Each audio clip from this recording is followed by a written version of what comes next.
What's up, Matthew? How are you? Doing well, man. How about yourself? Pretty good. Are you doing anything fun this weekend?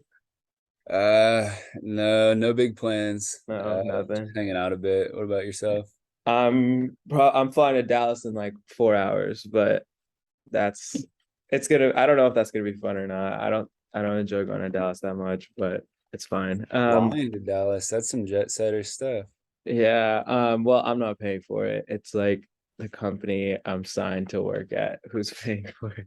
I see. I But see. yeah, I appreciate you coming on. And I guess for the listeners, for some background, Matthew actually came and spoke in one of my entrepreneurship classes, and that's how I met. So we met, but so I kind of know about his business.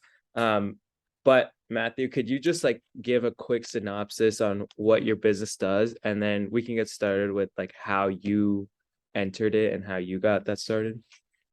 Yeah, definitely. So I own a moving company in Austin, Texas. It's called Limestone Moving, and we do exactly what you'd imagine a moving company does, which is, moving residential houses. We do office moves as well. And then some side stuff, we run furniture deliveries for different companies, furniture rental companies that set up big events like ACL or whatever, South by Southwest. They hire us to run their deliveries. And then we also do like junk removal, packing services, stuff like that. So, Got moving it. company stuff. Yeah. Two questions actually from that. Wait, how'd you come up with that name? I know like Austin has a bunch of limestone. Were you just like, because actually originally when you first came in, I thought it was actually like you were moving like rocks and materials for Yeah. a second. So I've realized as time has gone on that a lot of people like see the company logo and they're like, oh, it's like an excavating company or Yeah. something like that, right? It's Uh-huh. kind of misleading, and in retrospect, I should have Uh-huh. realized that. But at the time, um, I just wrote a bunch of names down on a sheet of paper and gave it Uh-huh. to all my friends and was like, hey, pick the one you like best. And limestone was the one that kept coming up. Yeah.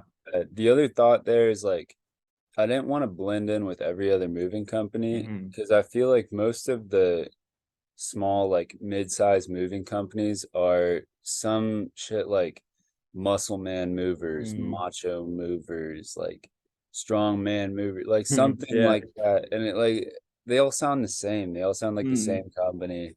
Yeah. And then you have like the bigger players who are, you know, notable. And I also noted that like none of them had that sort of name. Hmm. So yeah, That makes Limestone. sense. Yeah. Um, okay, so going from the very beginning of or like the birth of this company, so I know that it kind of started because you had a job or like a gig working for another moving company. Did this Mhm. start in high school or was this college? And like, how'd you find or why'd you decide like this would be the gig you take? Yeah, I mean, it was right after I graduated high school, and at the time I was working as a lifeguard. It was like $9 an hour or something, Uh-huh. $8 an hour. It was not very much money. Hmm. And I was like in pretty good shape. And my buddy, one of my best friends growing up down the street, he got a job at this moving company. Hmm. And they started you out, I think, at 14 an hour, but then you also got tips and they paid cash at the end of every day. Hmm. And so at the time I was like, dang, that's pretty good money. Like, Uh-huh. and it's all cash, so like, you know Yeah. You taxes and know, stuff. yeah. So it was like $20 an hour. It was like double what I was making, so I just started doing that, and it sucked, man. Like, moving is so hard, Uh-huh. but it's kind of fun because like there's some camaraderie there. Like, it feels like Hmm. you're playing a team sport with your coworkers. um but yeah, it's like pretty grueling work. And Got then it. And yeah, this was like right after you graduated from high school and you yeah, just I took was like this job. 18, I think. Okay. And I So wanted to backpack Europe, so I was like saving up for that. So I needed a job that paid more. did you Uh, end up backpacking? yeah, my buddy and I Uh, went for I think like 5 or 6 weeks. It's cool. like that same summer or like right after you graduated? Yeah, Dang, yeah. that's No, I awesome. saved up for it like half the summer, and then we went for the rest of the summer. Got it. Yeah. Cool. So you're working at this moving company and then college starts. At what point, like what year in college are you like, I should go back to like moving work, but this time maybe start on my own? Or was this like, did you touch moving in all of college? Yeah, so I did at least a little bit of moving every year. So that Okay. first summer I worked for a company called Capital Movers. Mm-hmm. And then after that, I heard about this company Bellhops, and Bellhops like hires college students. Mm-hmm. And for the most part, terrible movers. Like it's this VC company that pumped a bunch of money into the moving industry and tried to start moving companies like in every. So like their customer interface is great, but the Mm-hmm. actual moving quality fucking horrible. Why?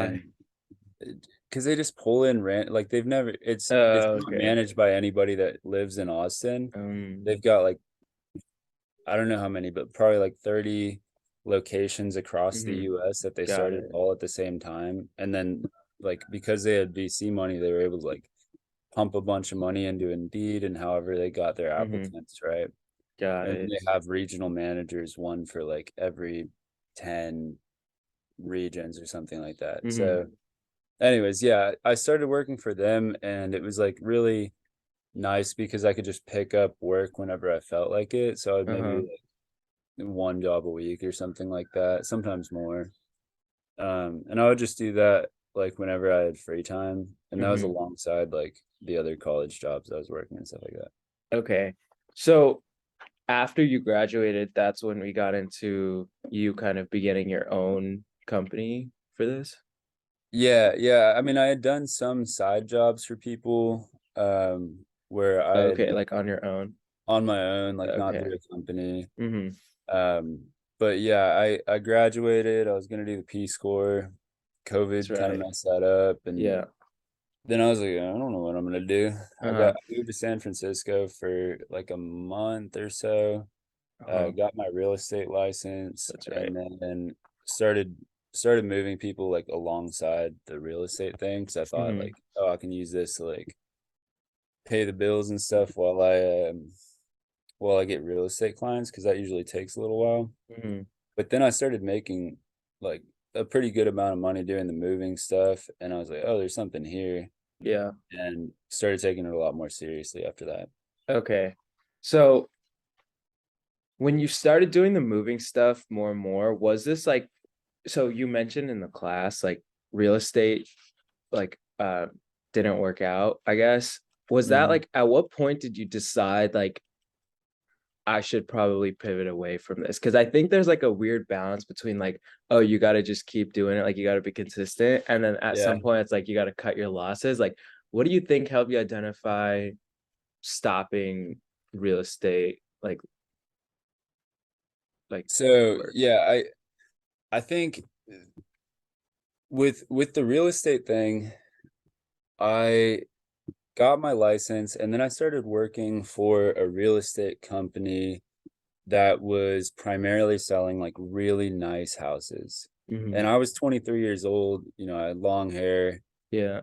I sound like a stoner. Like Mm-hmm. I just was not fitting the mold that company was giving. Mm-hmm. And I was working with all women. I was the only guy in the office, and they were all like pretty wealthy, like Westlake women Mm-hmm. who were maybe in their 40s or so, Yeah. and were selling like $3 million houses. And so the vibes of the office were not. It wasn't like it was a young team of like people who looked and sounded like me who were going out and selling real estate. I just felt like Mm-hmm. a fish out of water doing it. Yeah. And they would encourage me to like go to these Westlake houses and try and get clients by talking to people at like an open house, right? Mm-hmm. And I did it for a while. Like I tried, but there's this sunk cost thing. Like yeah, for me, I was realizing like, okay, at least like in this setting, I Mm-hmm. don't think that I'm really cut out for real estate like this in the same way that I am for moving. Like Yeah. I could go to an apartment complex or I could go to a realtor and be like, hey, um, I've got a little moving company. It would really mean a lot if you referred my business to your clientele. Mm-hmm. And there was a much higher chance of success for that than there was for real estate for me. And I think as soon as I started to make some money doing the moving stuff, it clicked like, this Hmm. seems like it has legs. This real estate thing, at Yeah. least in the short term, doesn't. Yeah. Um, so yeah, it just kind of worked out that way. Hmm. That makes sense. The other thing that I want to note there is like, I, I sold one of my friend's parents' houses. It was the first house that I sold. Hmm. And I didn't know what the hell I was doing. Yeah. And I felt horrible having like one of like their most valuable asset, presumably, Uh, it like being fumbled by a 23-year-old kid. Cause like yeah. they were willing to go with me because they knew me growing up. And like, Uh-huh. it was like a really nice gesture for them because they probably had a bunch of realtor friends. Hmm. But I felt like I was fumbling with their big asset, and like with moving, like I already knew what I was doing. So Hmm. I understood it more, and I didn't want to like fumble a bunch of times with other people's like Yeah. things that they worked for like 30 years to get. Yeah. That makes sense. And it seems like there's like kind of an opportunity cost that you looked at, which Yeah. kind of goes, so now that you decided that moving is what you wanted to focus on, before we get into the actual questions on growing a business, which is a lot of what you talked about in class, I was kind of wondering, like, when you told people, like maybe your close friends and your parents, like this is what you wanted to do, I'm sure that there were doubters and people telling you not to do it. Was it like how the people closest to you take it? Like how did your parents take it? Like what were your friends saying? And then how do you kind of respond to that? Yeah.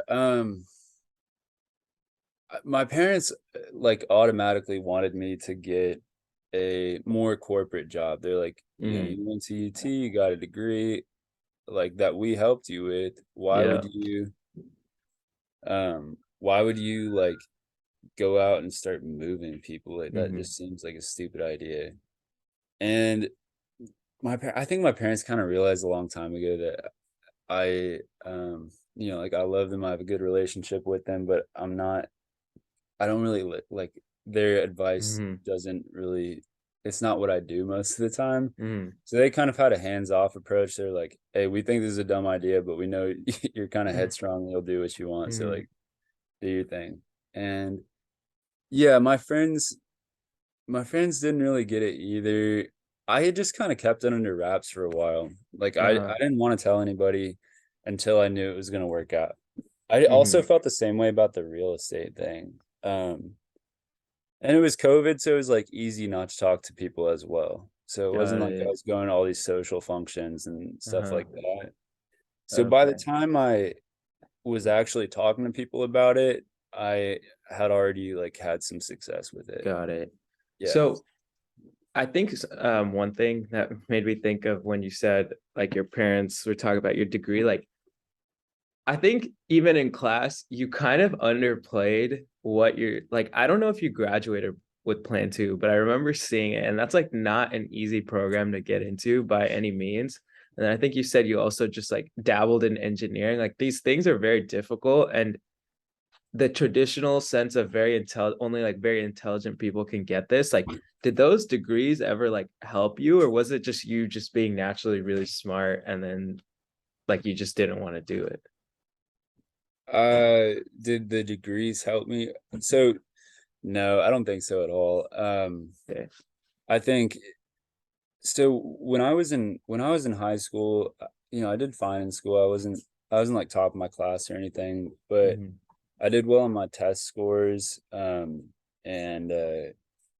and then I was a swimmer, and I had like the opportunity to go to Harvard or Ivy League schools and Really? that sort of thing, right? So I Wow. had those sorts of opportunities, but I really didn't want to. I had no Uh-huh. interest in that. Like I wanted to travel the world for a while, and then I Mhm. wanted to start a business. Uh-huh. But the thing that everybody was telling me was, that like you can't do that. Like look at all these opportunities that you have Mhm. right now. Like you would be so stupid to do what you're trying to do. Mhm. And I don't know how it would have played out, but that was like I think the messaging there was super off. Like, yeah, I Mm-hmm. had all these opportunities because I did fine in school, but if if you trust your gut and you're like, I've got this itch to do X, Y, or Z, Mm-hmm. but I caved eventually, and that's why I ended up going to UT.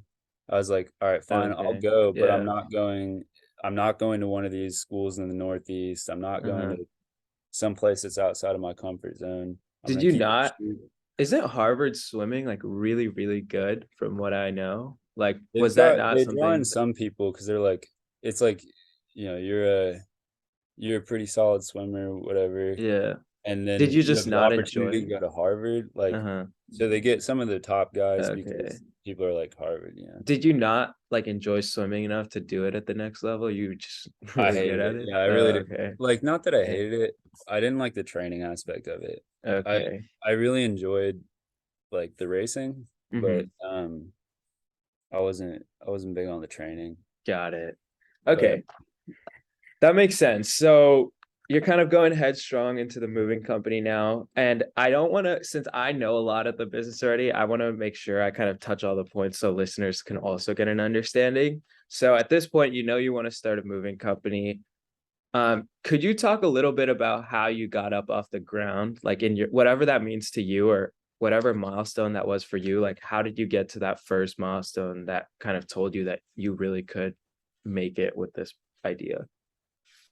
yeah, sure. So when I first started, I I realized pretty quickly, like, I'm not going to be able to compete with these bigger players Mm-hmm. who already have a big online presence, and Yeah. they're putting a lot of money into advertising, like Yelp Mm-hmm. ads, Facebook ads, Google Yeah. ads, blah blah blah. They had deep pockets. They had like thousands of good reviews online for Yeah. the most part. I'm like, okay, that's not my game. Like, I'm Mm-hmm. not going to win there. These people have a lot of money, and I'm dead broke, and I'm 23. Like, I'm just not going to be able to compete. Mm-hmm. So I started going, and I was talking to your class about this. Like, I thought about the apartment complexes as Yeah. gatekeepers. Mm-hmm. And I think in any industry, you got to identify who the gatekeepers are that are going to allow you to like make that next step. Mm-hmm. And so for me, in the moving thing, the apartment complex, like leasing managers and stuff, were the gatekeepers. There might Yeah. be 300 units there. There's pretty high turnover, and as long as I can convince that front desk person to start referring me, I stand a much higher chance of Mm-hmm. getting a lot of the business there than I do by just like going to all the apartments, and it's Yeah. way less time consuming. Mm-hmm. So instead of talking to like instead of having to market to like 6,000 people or something like Yeah. that, I could get like 20 and have the same Yeah. have the same pull, maybe even Mm-hmm. more because it's somebody that's like vouching for your service, right? Yeah. So was this the front desk people like at apartments that you literally just walked in and you're like, hey, like if anyone asks about moving, could you just refer me? Yeah, pretty much. Oh wow. So that's something that I want to note here is like I think it's really important to keep it really simple. Mm-hmm. Um, a lot of people try and get really complex with their ideas. They try and get really complex with their marketing strategy. Yeah. For me, it's like, it's a simple service. It's moving Mm-hmm. boxes. There's nothing fancy about that. Yeah. And there's also nothing that needs to be done in a really complex way to market to people. It's Mm-hmm. like, hey, we're movers. We would love to gain your business. Um, is that something that you're interested in, basically? Yeah. And in college, I was mentioning this too, just kind of funny. Like in college, I was running this tailgate Mm-hmm. it was like an Yeah. alumni tailgate for a bunch of business guys in Austin. Okay. And the sponsors of the tailgate were like 512 Tequila, like Mm-hmm. Dripping Springs Vodka, just Yeah. a bunch of seltzers companies and stuff. Mm-hmm. And anything that didn't get used at the tailgate, we then got to, or I got to keep and bring home. So I had like a storage locker filled with alcohol. Mm-hmm. And people were telling me like, you know, leasing managers and people that can refer your business, these gatekeepers, so to speak, Mm-hmm. really appreciate tacos or sandwiches or something like that. And I Yeah. thought to myself, like, I don't really have money to like go around town to like Hmm. 100 apartment complexes and bring them like, $50 worth of Yeah. sandwiches each. Like that's a lot of cash that I don't Hmm. have. But I was like, I do have this alcohol, and yeah, it's like a little weird, but who cares if you're Yeah. weird? Like, Yeah. they're not going to be like, oh, get out of here. Like, don't bring us that bottle unless they don't drink, but it's still like they appreciate the thought, Yeah. right? Hmm. So I think people have too much of a, and so that's exactly what I did. Hmm. I would put like a bunch of bottles in the back of my car, and every Yeah. apartment complex that I would go to market to, I would walk in, I'd be like, hey, I got you a prize. Like, how's your day going? Yeah. Then a conversation would ensue, like, why'd you bring Hmm. that, right? And then Yeah. I would give my little pitch and talk to them about my company, in quotes. Like, it's not actually a company at this point. At Uh-huh. this point, like for the first ones I did, like I hadn't done any moves. Like Hmm. I had an LLC because I wanted to like protect myself, but I didn't have any trucks. I didn't have any moves. Yeah. And um I think it's also really okay to be honest about, like, I don't think that would be like the start of my pitch, like da da da da da. But Hmm. I remember at first I felt somewhat insecure about my positioning. Like I was going to all these people and saying I had a company when I really didn't. Hmm. But I think it kind of did me a disservice because, like, by the time I was doing moves and running like one or two trucks, I would try and sell people on the company as if it was like a larger company. And I think I Hmm. did myself a disservice because people aren't, like, when they're using a company that has one or two trucks, they're not going with that company because they're the biggest in the game. They're going with Yeah. it because it's like a small time, like local service. People are into Hmm. that kind of thing. Yeah. Yeah. And I think that's important to note. What was the original question? I got like went on like four I was side just tracks. asking, no, you covered it because I was actually just asking like what that pitch would be like and like you just walking in with like alcohol. Yeah, But right. one thing I really like my probably biggest takeaway from the class, and I think like it's a really good takeaway even for like whoever's listening, is like the gatekeepers thing. I think that's like $1 million answer that like I knew coming into it. Like in every other podcast, I actually even had another moving company. One of my friends who lives in Maryland also Okay. started one.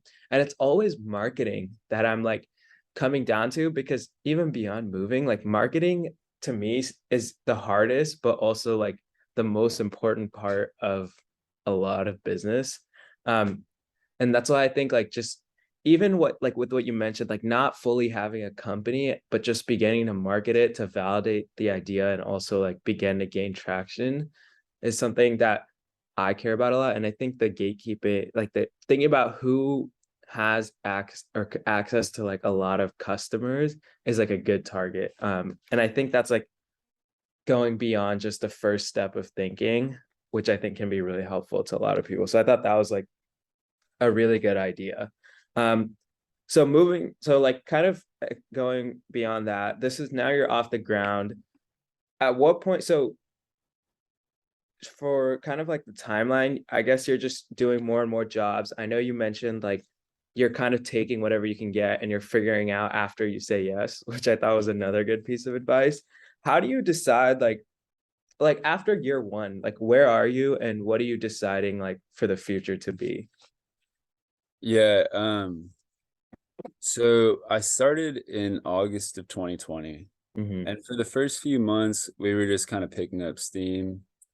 Um, by January, we had moves like pretty much every day, but we were just running one truck. Mm-hmm. Then in March, we had these flood moves where we were running like three crews pretty much all day, every day, Mm-hmm. and really had a ton of business until May. And then May through September basically is the moving season. So you're Mm-hmm. like heavy during that period of time. So we had a ton of business until really about the next September, and then things slowed down a little bit. Mm-hmm. Um, so like that entire period of time was kind of a whirlwind for me because I was like starting out like on jobs all the time, handling the phones, doing Mm-hmm. marketing in any of my free time. Yeah. really working my ass off, like 70, 80-hour weeks. Mhm. It was all I did. I didn't really hang out with my friends much, pretty much just worked all the time. But it was kind of Yeah. fun because like my friends were doing it with me a lot. Mhm. Yeah. That was like my main, after a while, not my main, but definitely a significant portion of the people I was working with were like close friends. Mhm. But by September, I got to the point where I'd kind of worked myself into a hole. I felt like immense burnout. Mhm. Really, yeah, really did not want to do it anymore. Yeah. Not that I didn't want to do the moving company, but I wanted to like take a major step back and stop working like that because it was really uncomfortable. Mhm. Um, but at that point, we'd made a pretty sizable amount of money, Mhm. and I had like a back end manager who would handle all of the technological stuff. She was doing the phones, she was doing Mhm. marketing, basically all the stuff that I had been doing at one point. I had given to her, Mhm. and then I had a couple crews that we were going to keep running through the winter, and or maybe three or so. And so I just took a step back. I still worked some, but like I remember that first week I just sat on the couch for like an entire week, and that was cool at first. Like Mhm. I worked like 70, 80-hour weeks. I needed to take a step back. So I just like literally just sat on the couch and watched TV for like a week straight. I just felt Mhm. horrible. Yeah. Um and then after that, like started kind of getting back into it, but was like Mhm. much less keen on working super hard. Um and that's when the automation part came in, but then like trying to trying to give it wings like past that. Mhm. So yeah, I guess that's where I was after about a year. Got it. So the first year looked pretty promising, and I think I remember you sharing that it was around $900,000 in revenue, Mhm. which Yeah. is definitely very good for a first year of any business. Um, as far as automation goes, like very quickly, what is like the plan of action here, like moving forward? Or I don't know if you already have it or where you are with that. But what are you hoping to see with automating this business? Yeah, so I mean, really after the first year, it was like automated to the point that it ran and I could like tweak things a little Okay, bit. nice. I had the back end manager, I had Mhm. a training guy, I had a mechanic. Um, and all of these people wear a couple hats, right? Like our Mhm. mechanic also leads moving jobs. Our training guy also is on moving jobs. Yeah. Our back end manager also does marketing. Mhm. And so these people need to be led a little bit. And I think about it in terms of like I'm like the head of an octopus, right? And all these Mhm. managers are like my tentacles kind of thing, right? And if Yeah. you can give one of those people the responsibility that they're supposed to lead the other people, uh then you put yourself in a pretty good spot. But it requires a Yeah. lot of tweaking. So now I'm like, we're getting to the point that we're fully automated. Like Dang. I have so in the house right now are Esteban and Joel. They're like the two main managers, Mhm. and um I've effectively like demoted myself until I leave. Like I help out, but I want Mhm. them to be leading me instead of the Yeah. other way around. Yeah. And so that's kind of where we're at. Like I can leave for, and this has been like the entire last year. I'll leave for a couple weeks. I went to Costa Rica for a month, stuff like Mhm. that. And all of these are test trials, right? Yeah. I'm testing to see, all right, what's working, what's not, what do we need to figure out here. And then Got in a it. month is when I leave for a much longer period of time. Mhm. Um, I'm Yeah. gonna say.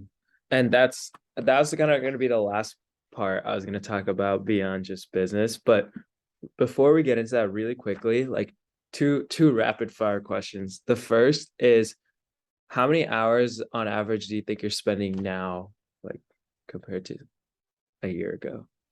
Oh, it depends week over week. Cause like if Mhm. I'm like the last few weeks I've been in California and I probably worked like 5 hours a week. Dang. Um, Wow. and uh and then like if I'm here, like I don't have shit to do here, so Mm-hmm. I'll work while I'm here. I enjoy doing it. I want things to go well. Mm-hmm. Um, so maybe like an hour, like a 40-hour week or something like that. Got it. But it's like pretty Low slow stress. paced. It's like Okay. Yeah. I'll I'll work when I have to, and I'll occasionally like if we so getting good help is tough sometimes. Mm-hmm. And if our employees are if we run out of people to use on a job, or like we're overbooked or something like that, I'll still go do a job every now and then, Yeah. like once a month or once every Mm-hmm. couple months. Got it. So yeah. That sounds pretty nice. A second question is, and you kind of addressed this in the class, but have you ever thought of like getting acquired? Like you said, there was some VC firm earlier that was pumping a bunch of money. You think you could get like, have you ever thought of like selling the business to them, or like would you just sell it to one of these like senior managers you have, or what has that thought process been like? Yeah, I've thought about it. Um, I think I'm incentivized right now to continue to grow it. I Hmm. really don't know how much money I could get out of it right now. Yeah, Um, I'm hoping I could get over 1 million out of it, but I really don't know. I I haven't think you even can if your I first year was 900,000. I mean, yeah, we'll do over 1 million this year. Mm-hmm. Yeah, I've thought about it, to answer your question. Mm-hmm. However, if I can, Austin's a booming market, right? Yeah, yeah, Like real estate is slowing down a lot, but there's a lot that still can happen here. there is. Yeah. And if Yeah. I have it automated, it's not like a big burden in my life, Mhm. and it gives me something to work on, like kind of as in a more of a project way instead of like a Mhm. full-time job. I Yeah. kind of enjoy that aspect of it, and allowing incentivizing the managers to grow the company without me Mhm. while I'm gone not doing it is more my angle right now. But Mhm. I think like if it started to become a burden, I really didn't enjoy doing it, then I probably would sell it. Got it. Okay. So for the listeners at home, Matthew is actually going on, I think it was a 2-year sailing trip in like a month or so. Yeah, we'll see. Um, It all depends on how well the business does, really. oh, Like, really? yeah, Like, so like I'll probably go for at least 6 months, but I don't know that I okay. want to come back for a good while. So Yeah. it could be years. We'll see. So I heard this quote yesterday, actually, and it was like, I forgot exactly how it went, but the essence of it was like, you can do something you find really fun, but then when you do it for long enough, it'll be very boring. And personally, I couldn't even sail for a month. Like, and so, Really. like, I don't know. That's just me, obviously, and those are just my interests. But like, what made you want to do this? And like, is this like kind of your meaning in life type of move, or is this like, I just want to relax for this amount of time, or like, what is that about? Yeah, so when I was a kid, I'd been to like Arkansas, and I Hmm. think we went to Florida one time. That was it. And I always was like really curious about getting out in the world and seeing more stuff, but I Hmm. didn't ever really have a huge opportunity to do that. And Hmm. then, you're on this path where you're in school, you're having a job. Like I wanted something where I was like completely off grid, was Hmm. able to really explore passion projects and just live a little bit. Hmm. Um, so the way it came about is when I was in San Francisco, my buddy works at Apple, so I was staying with him, and Hmm. we would go to Sausalito and the marine yards and stuff there, and like Hmm. kind of fantasize about having a boat and sailing around. And I'm not that like sailing's cool, but I'm not that interested in the sailing part really at all. Hmm. It's more of a vehicle to get from place to place and experience like Okay. different cultures and stuff. Yeah. I'm not some big sailor guy who wants to sail Okay. 15 months on end. That's Do relative. are sailing accidents common? Yeah, more or less. Like, Where um, where where are you gonna like start? starting in San Francisco Bay, Okay. going down the coast of California to like Cabo, Got it. and across Mexico to Central America, South America, then go into the Galapagos, and Mm-hmm. then from the Galapagos, we'll either cross the Pacific or we'll be like, oh shoot, we don't really know what we're doing. Uh-huh. Go through the Panama Canal and then do the Caribbean. So that's kind of Like, the are you like confident in your abilities to just like be able to sail? Like, is it like confusing at all? Like, if you're going the right direction and stuff, or not right direction, but not, if you're I doing mean, it not the right right? direction, but uh, I'm like confident in my abilities to sail, but to go across an ocean, that's Hmm. that's what I'm a little fearful of, and just trying to figure out. I'll know by the time I get there, right? Like I I'll have guess, yeah. for like at least 6 months at that point, Hmm. and yeah. So by the time I'm at the position where I'm like, okay, am I crossing an ocean? Hmm. Then I'll have had like a decent amount of experience to figure out like is it if it's something that because I'm fearful of being in the middle of the ocean. Like I've been sailing for 12 days and I've got another 15 days at sea. I'm in Hmm. the middle of the ocean, like nobody's gonna help me, and Yeah. then we hit like a storm or something. Like I'm not confident enough in my Yeah. abilities to like ride that out just yet Hmm. that I want to be like, yeah, Yeah. see That what I makes mean? sense. Yeah. Yeah. Cool.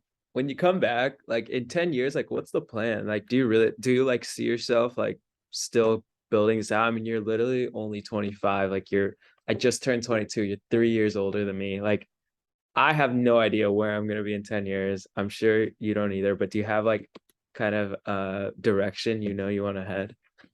Not really. I've got some ideas, and that's kind Hmm. of what the sailing thing is about. Like, I want a sabbatical where I go and Hmm. I think about like, all right, what's meaningful to me? I want to see some of the world, experience some different cultures, and figure Yeah. myself out a little bit. So Uh-huh. I've always been interested in music. I play guitar. So like, I my friend does some production, so we're gonna do some like music production on the boat. I want to That's get really good cool. surfing, Yeah. um, just stuff that's like more like leisure activities, more personal stuff. Take some time Hmm. to do that sort of thing, and then after I'm done, like I feel like there will be more of a clear vision because it gives me a long time to think, and I want to do a lot Hmm. of writing while I'm on the boat as well, just to Yeah. think about like, what is it that makes me tick, and what kind of impact do I want to leave on the world around me. Hmm.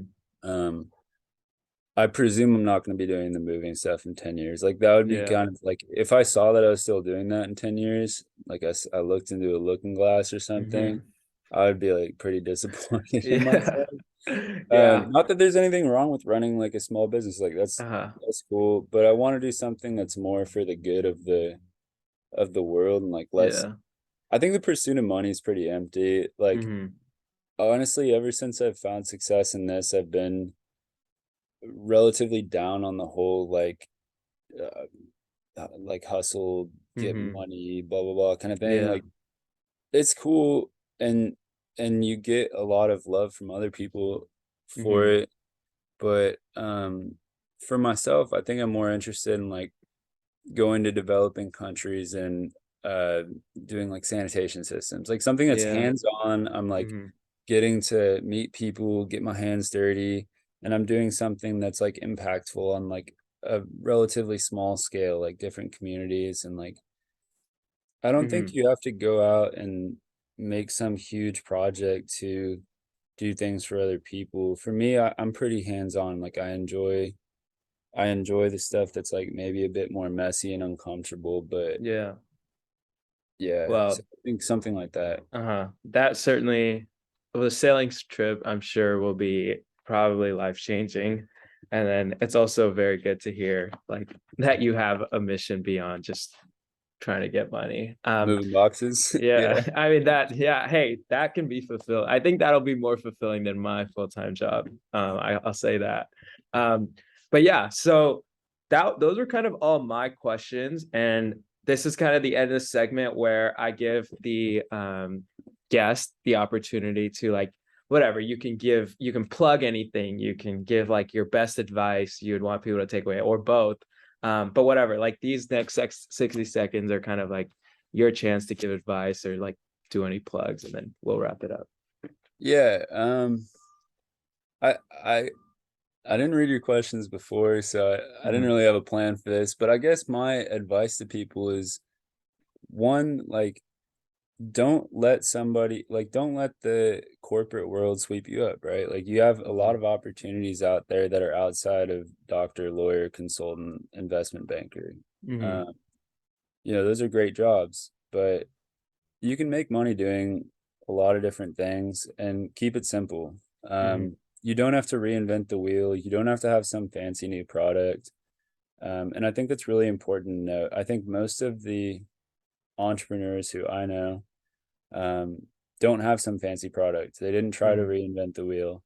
Most of the ones who did have a fancy idea and tried to go a VC or, like tech entrepreneurship or a route similar to that ended up just having to get jobs because their entrepreneurship journey kind of failed because it was mhm. a new idea. It didn't have like enough legs to get it off the ground. And so my message is like keep it simple. You can make a good amount of money doing something that is really simplistic and then later on go into something that's not. Yeah. But you're 22 years old or younger than that or however old you are, Mhm, you might not have the like world experience to make the next Facebook or something, but you can probably figure out some shit like what I'm doing. It's mhm. simple, it's easy. Yeah. It's not easy, but it's simple, I guess is what Mhm, I should say. It's simple. Like you can think your way through it. And then the only plug I have is yeah, if you're in Austin or you're moving to Austin from anywhere in the country, use Limestone Moving. That's my company. And feel free to follow us on Instagram, Facebook. Yep. cool. All right. Thank you so much, Matthew. Take care. Yeah, thanks, man. Thanks for having